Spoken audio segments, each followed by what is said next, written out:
দাহিয়াতুল কালবি রাদিয়াল্লাহু তাআলা আনহু। কেমন দামি সাহাবী!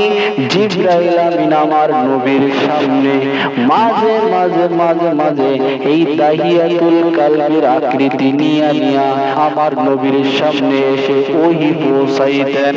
এর মুসলমান, এই দাহিয়াতুল কালবি কান্না করতেছেন, ও পয়গম্বর,